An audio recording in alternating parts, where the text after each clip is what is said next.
ஏன்னா இங்க யாரும் இல்ல, இங்க முன்னாடி நிக்கிறவன் சீமான். அதனால நீங்க பேச வேண்டியது வருது.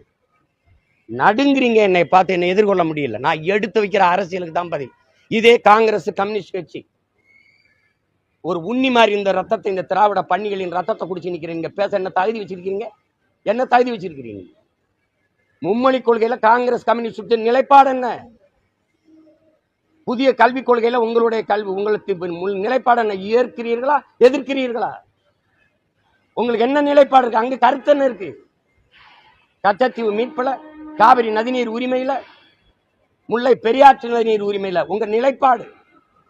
கேரளா அங்கிருந்து குப்பையை கொட்டிட்டு போகுது, அதுல உங்க நிலைப்பாடு.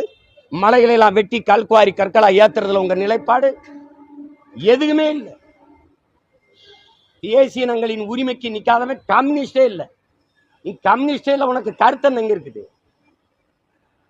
கம்யூனிஸ்ட் எங்க இருக்கா? எல்லாம் கார்பரேட் முதலாளிகள் ஆயிட்டீங்க நீங்க. எப்பவும் போல கம்யூனிஸ்டா இருக்கிறது உங்களுக்கு கௌரவம், உங்களுக்கு பெருமை, உங்களுக்கு மதிப்பு. தேவையில்லாம குறுக்க வந்து கருத்து சொல்லிட்டு இருக்க கூடாது.